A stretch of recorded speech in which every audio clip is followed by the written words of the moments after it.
Bienvenidos a la Audioteca de Libros, tu espacio para escuchar relatos de misterio, terror y ciencia ficción. Hoy nos adentramos en una nueva aventura literaria, un relato corto de Jack London, bastante curioso e intrigante y con un final que sorprende. Jack London fue un reconocido escritor estadounidense, famoso por sus narraciones de aventuras. Nació el 12 de enero de 1876 en San Francisco y falleció el 22 de noviembre de 1916. London tuvo una infancia difícil, criándose en condiciones de pobreza y enfrentando diversas dificultades. Sin embargo, su amor por la literatura y la escritura lo impulsó a perseguir su sueño de convertirse en escritor. London es conocido por sus obras, como El llamado de la selva y Colmillo blanco, en las cuales examinó temas relacionados con la naturaleza, la subsistencia y los instintos animales. Sus relatos están llenos de emocionantes aventuras y han sido traducidos y adaptados a múltiples idiomas. Además de su talento como escritor, London también fue un aventurero. Experimentó una vida de vagabundo, trabajó como pescador en alta mar y participó en la fiebre del oro en el Klondike. Estas vivencias enriquecieron su escritura y le otorgaron un conocimiento único del mundo y de la complejidad humana. A lo largo de su carrera, London escribió más de 50 libros y 100 relatos, entre novelas, cuentos y ensayos. Su estilo literario es directo y realista, y sus personajes capturan de manera vívida la esencia de la época en la que vivió. Su obra ha sido reconocida como testigo de la vida en la frontera de América durante el siglo XIX. El legado de Jack London en la literatura es perdurable y su trabajo continúa siendo leído y apreciado en todo el mundo. Su habilidad para combinar emocionantes aventuras con reflexiones profundas sobre la condición humana lo consagra como uno de los escritores más influyentes de su tiempo. Sin más, pasamos a la narración de este curioso relato. ¡Comenzamos! El hombre de la cara cortada. Jacob Kent había sufrido de codicia todos los días de su vida. Eso, a su vez, engendraba una desconfianza crónica, y su mente y forma de ser se habían vuelto tan retorcidas que resultaba muy desagradable tratar con él. También tenía cierta propensión al sonambulismo y era de ideas fijas. Había sido tejedor desde la cuna hasta que la fiebre del Klondike se apoderó de él y lo apartó de su telar. Su cabaña se encontraba a medio camino entre la factoría de 60 Mile y el río Stuart, y los hombres que tenían por costumbre recorrer el camino a Dawson lo comparaban con un señor feudal de los que asaltaban a los viajeros que cruzaban sus dominios, encaramado en su fortaleza y exigiendo peaje a toda cuanta caravana utilizaba sus caminos mal conservados. Como para construir semejante figura resultaba necesario saber de historia, los caminantes menos cultos que salían del río Stuart solían describirlo de una forma mucho más primitiva, caracterizada por el uso de adjetivos fuertes. Por cierto, la cabaña no era de él. La habían construido varios años antes dos mineros que habían logrado llevar una balsa de troncos hasta ese punto a cambio de una participación en sus ganancias. Siempre eran de lo más hospitalarios y cuando la abandonaron, los viajeros que conocían la ruta procuraban pasar allí la noche. Les resultaba muy cómodo porque se ahorraban el tiempo y el trabajo de montar el campamento. Una regla no escrita decía que el último en usarla debía dejar un buen montón de leña listo para el siguiente. Rara era la noche que no la ocupaban entre media docena y 20 hombres. Jacob Kent se fijó en esas cosas, ejerció la soberanía del ocupante ilegal y se quedó a vivir allí.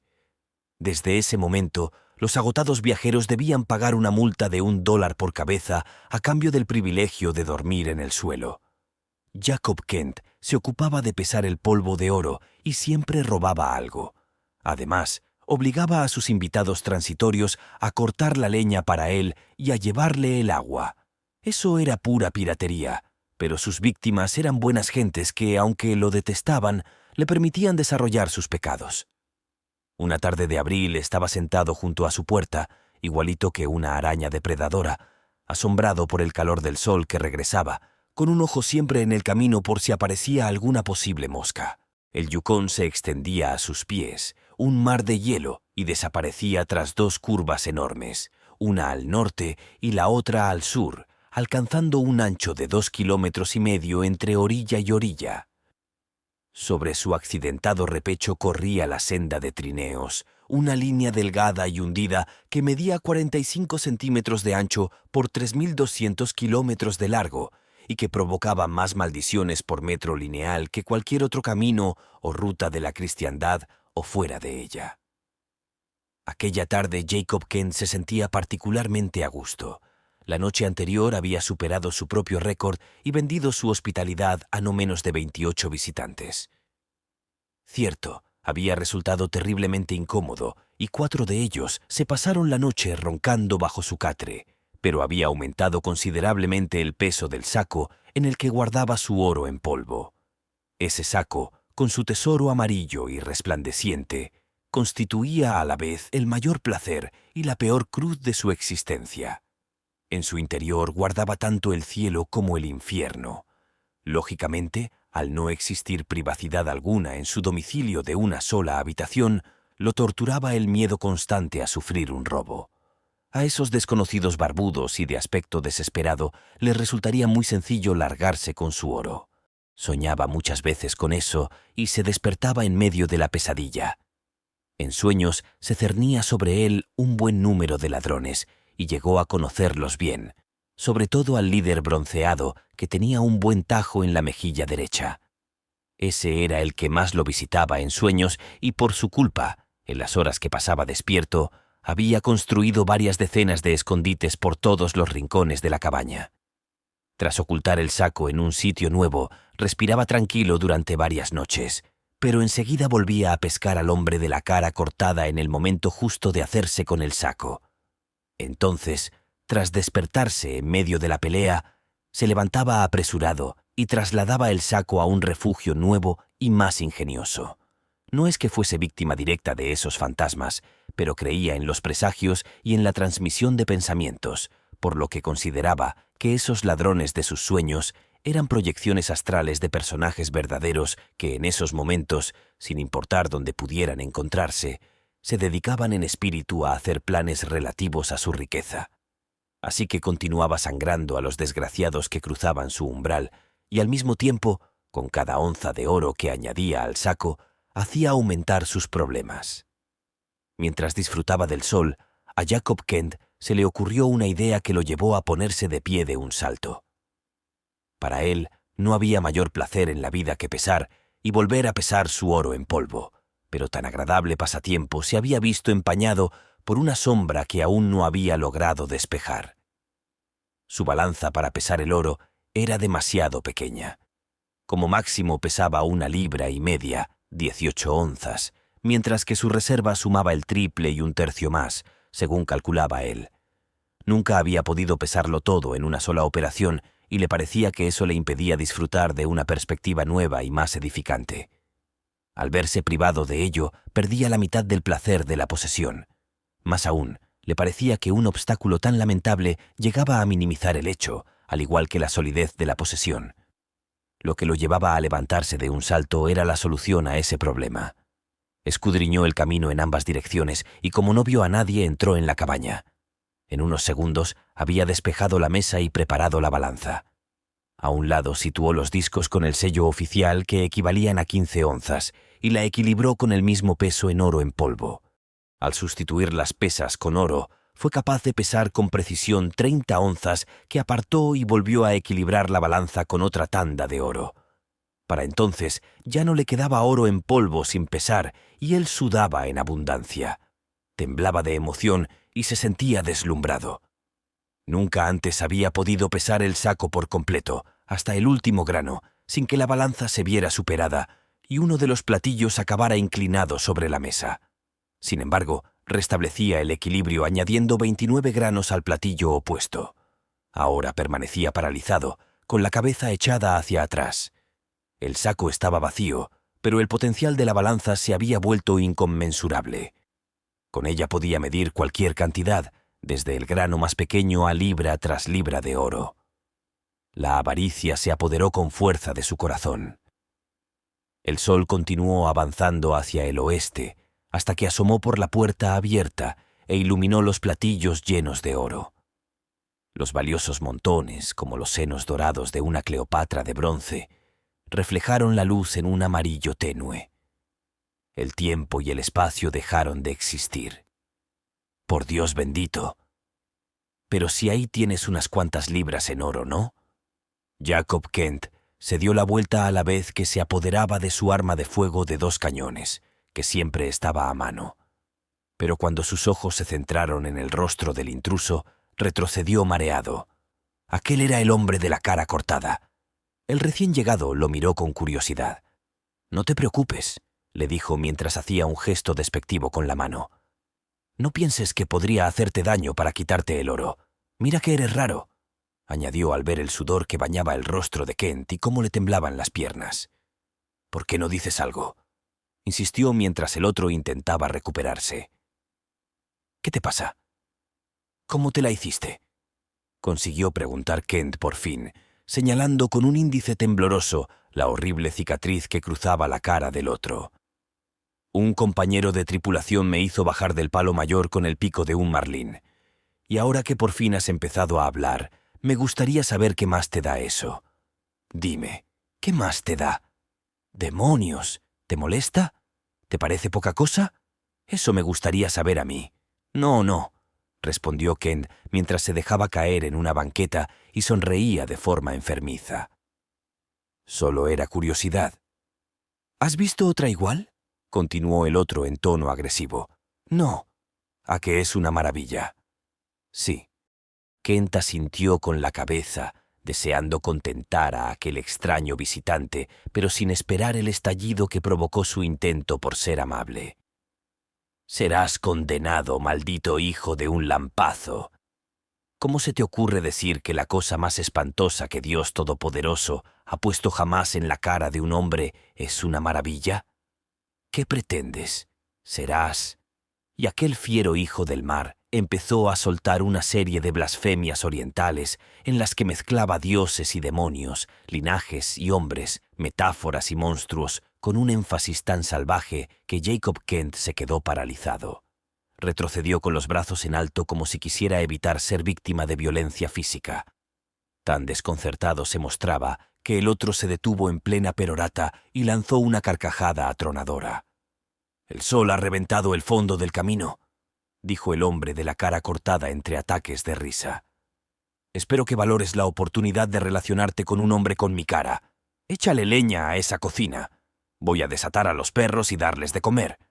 Y no seas tímido con la leña, amigo, que hay más donde cogiste esta y tú tienes tiempo para echarte el hacha a la espalda. Ya de paso, tráete un cubo de agua. ¡Date prisa! Cero iré yo a buscarte, te lo aseguro».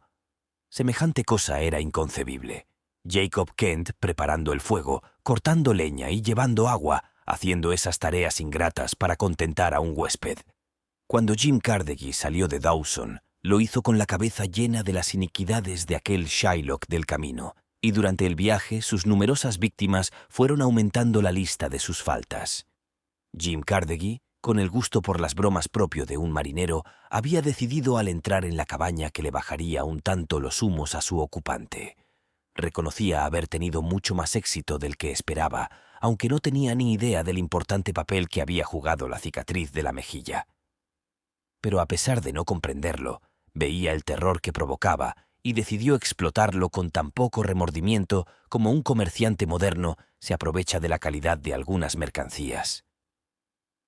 «Pero si eres un trabajador incansable», le dijo lleno de admiración, con la cabeza inclinada hacia un lado mientras su anfitrión trajinaba.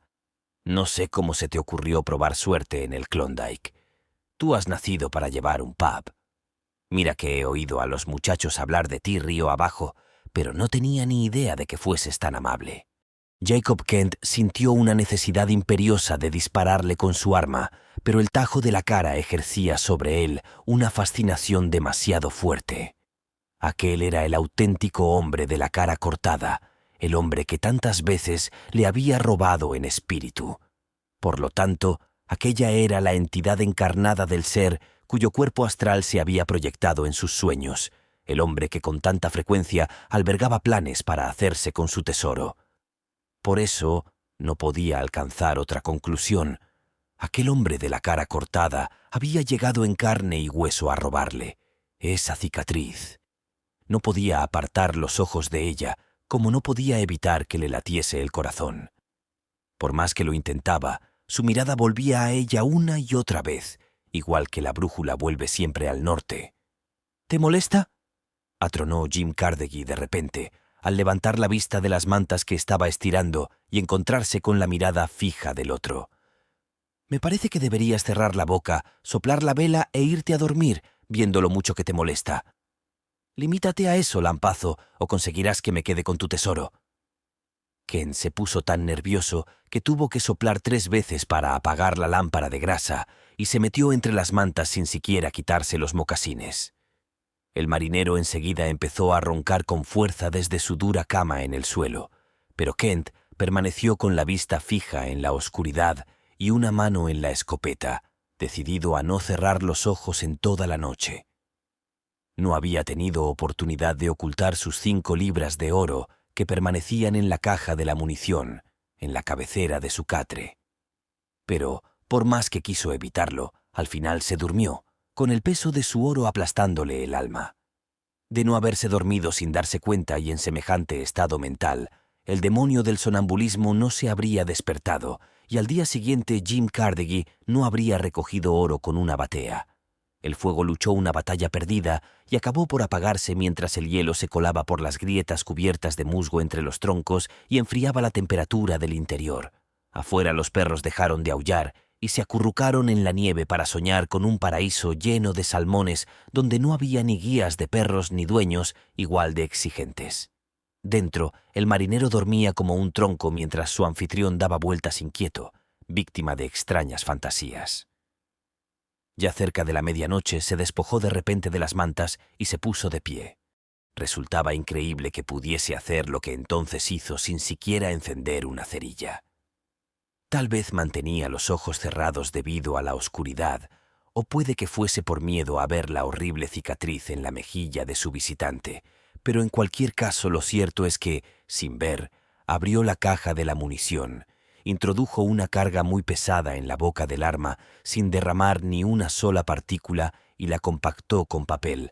Después lo guardó todo y volvió a la cama. Jacob Kent se despertó cuando el alba posó sus dedos grises como el acero en la ventana de pergamino. Se puso de lado, abrió la tapa y miró en la caja de la munición. Lo que vio, o lo que no vio, provocó en él un efecto muy peculiar, teniendo en cuenta su temperamento neurótico. Miró al hombre que dormía en el suelo, cerró la tapa despacio y se puso boca arriba. Su rostro reflejaba una calma inusitada. Ni un solo músculo temblaba. No existía el menor rastro de emoción o inquietud. Permaneció tumbado mucho tiempo pensando, y cuando se levantó y empezó a moverse de un lado a otro, lo hizo con frialdad y serenidad, sin ruido y sin prisa. Había un colgador de madera, muy resistente, en la cumbrera de la cabaña, sobre la cabeza de Jim Carnegie. Jacob Kent, trabajando despacio, pasó un pedazo de manila de 1,5 centímetros de grosor y dejó que ambos extremos llegasen al suelo. Uno lo ató a su cintura y en el otro hizo un nudo corredizo. Luego amartilló el arma y la dejó a mano, junto a varias tiras de piel de alce.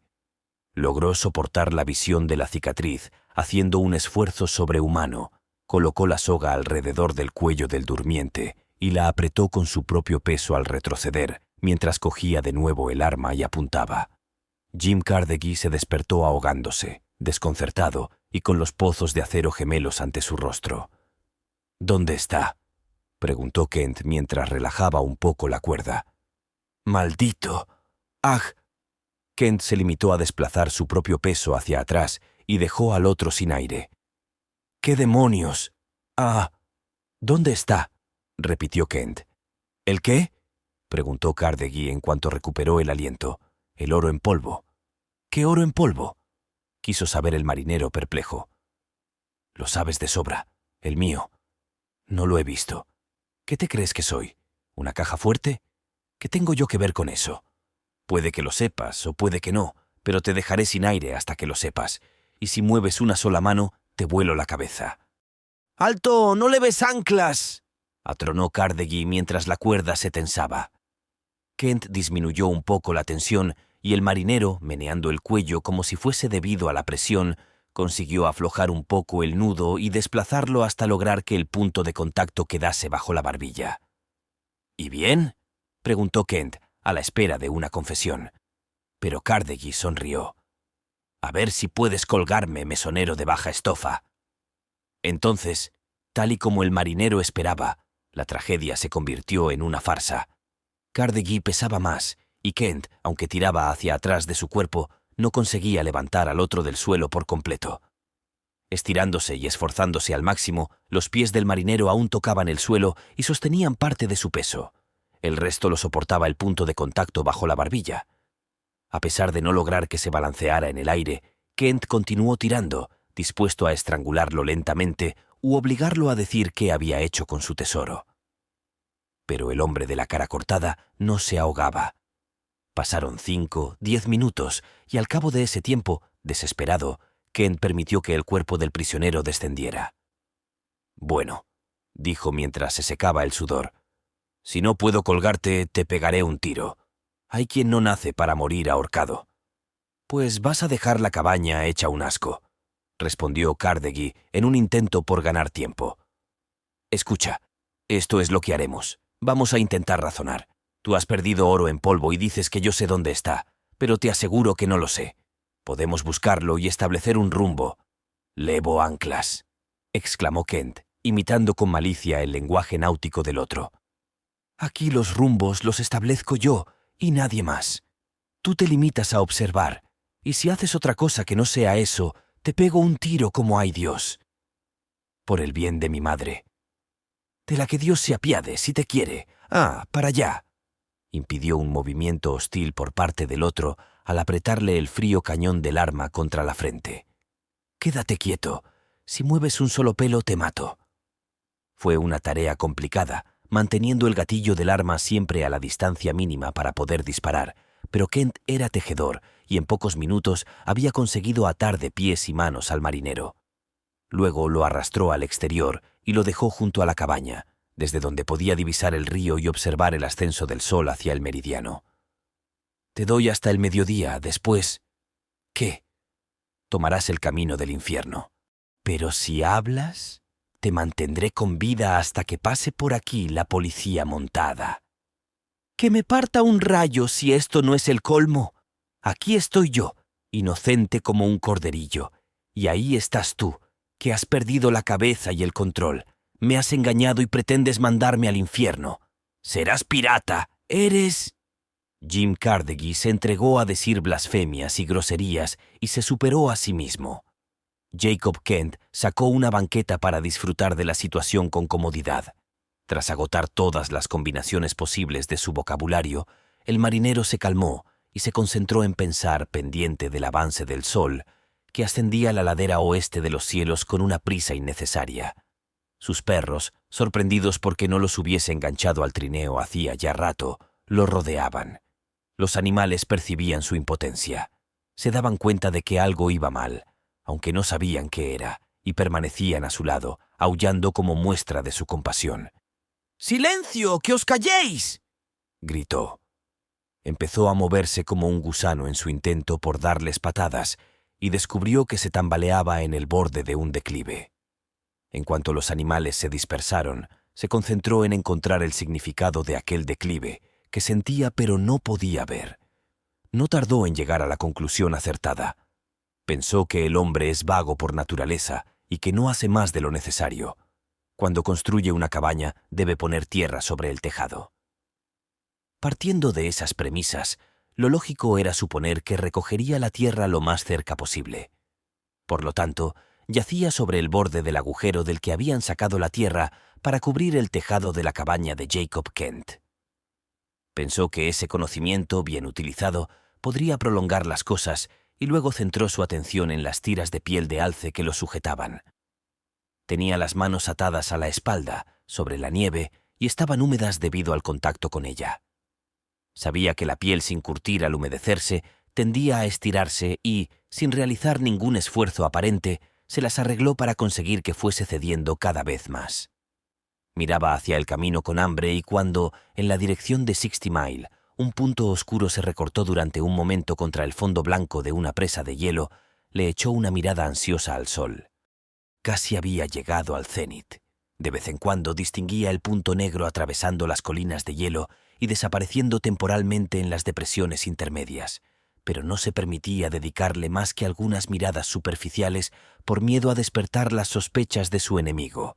En una ocasión, cuando Jacob Kent se puso de pie y observó con atención el camino, Carnegie tuvo miedo, pero el trineo se encontraba en una parte de la senda que discurría paralela a una de las presas y permaneció oculto a la vista hasta que pasó el peligro. «Haré que pagues por esto», amenazó Carnegie para llamar la atención del otro. «Te pudrirás en la cárcel. Sí, ya lo verás». «Oye», exclamó tras otra pausa, «¿crees en los fantasmas?» El respingo de Kent le indicó que iba por buen camino y continuó. «Un fantasma tiene derecho a aparecérsele a quien no cumpla su palabra. Y no puedes deshacerte de mí antes de las 8 campanadas. Me refiero a las 12, ¿verdad que no? Porque si lo haces no te dejaré en paz y me apareceré ante ti. ¿Me oyes? Un minuto, un segundo antes de tiempo y te perseguiré». Jacob Kent no parecía muy convencido, pero no dijo nada. «¿Qué tal funciona tu cronómetro? ¿Cuál es tu longitud? ¿Cómo sabes que tienes bien la hora?» Carnegie insistió, con la esperanza de robarle unos minutos a su verdugo. «¿La hora que sigues es la del acuartelamiento o la de la compañía? Porque si lo haces antes de tiempo, no te daré descanso. Te lo advierto, regresaré. Y si no tienes bien la hora, ¿cómo podrás estar seguro de que no te adelantas? Eso es lo que quiero saber. ¿Cómo estarás seguro?» «Te despacharé sin problemas», contestó Kent. «Tengo un reloj de sol. No sirve. La variación de la aguja es de 32 grados. Lo he delimitado con estacas». «¿Y cómo hiciste los cálculos? ¿Con la brújula?» «No. Las alineé con la estrella polar». «¿Seguro?» «Seguro». Carnegie gruñó y luego echó una ojeada al camino. El trineo acababa de superar una cuesta, a 1,5 kilómetros de distancia como mucho, y los perros corrían y avanzaban a buen ritmo. «¿A qué distancia está la sombra de la línea?» Kent se acercó al primitivo reloj y lo observó. «A 7 centímetros», contestó después de estudiarlo con atención. «Oye, antes de apretar el gatillo di en alto. 8 campanadas, por favor». Kent aceptó y ambos guardaron silencio. La tira de piel que rodeaba las muñecas de Carnegie iba cediendo y había empezado a arrastrarla por encima de las manos. «¿A cuánto está la sombra?» «A poco más de 2 centímetros». El marinero se retorció ligeramente para asegurarse de que iba a poder lanzarse al agujero en el momento adecuado y se libró de la primera vuelta de la tira de piel. «¿A cuánto?» «A 1 centímetro». En ese momento Kent oyó el ruido estridente de los patines y dirigió la vista al camino. El guía iba tumbado en el trineo y los perros recorrían ya el tramo recto que llevaba a la cabaña. Kent retrocedió y se llevó el arma al hombro. «Aún no son las 8 campanadas», argumentó Carnegie. «Te perseguiré sin descanso». Jacob Kent vaciló. Estaba de pie junto al reloj de sol, a unos 10 pasos de su víctima. Seguramente el hombre del trineo se había dado cuenta de que ocurría algo raro porque se puso de rodillas y castigaba sin descanso a los perros con el látigo. La sombra llegó a la línea. Kent acercó el ojo al punto de mira. «Prepárate», ordenó con voz solemne. «8C». Pero Carnegie se dejó caer hacia atrás en el agujero una fracción de segundo antes de tiempo. Kent contuvo el disparo y corrió hacia el borde. ¡Bang! Disparó en pleno rostro del marinero en el momento en que se levantaba. Pero de la boca del arma no salió humo, sino que, cerca de la culata, de un lado del cañón, se produjo una llamarada y Jacob Kent cayó al suelo. Los perros subieron corriendo el terraplén y arrastraron el trineo por encima de su cuerpo. El guía saltó en el momento justo en que Jim Carnegie conseguía liberar las manos por completo y salía del agujero. «¡Jim!». El recién llegado lo reconoció. «¿Qué pasa? ¿Qué pasa?». «Oh, nada de nada. Estas cosas las hago porque son buenas para la salud. ¿Qué pasa, condenado idiota? ¿Qué pasa? Desátame los pies o te enteras de lo que pasa por las malas. Date prisa o te utilizaré para pulir las cubiertas. Sí, hombre, continuó mientras el otro cortaba las ataduras de los pies con su cuchillo de monte. ¿Qué pasa? Ya me gustaría a mí saberlo. Dímelo tú, anda. ¿Tú qué crees que pasa? Kent estaba muerto cuando le dieron la vuelta.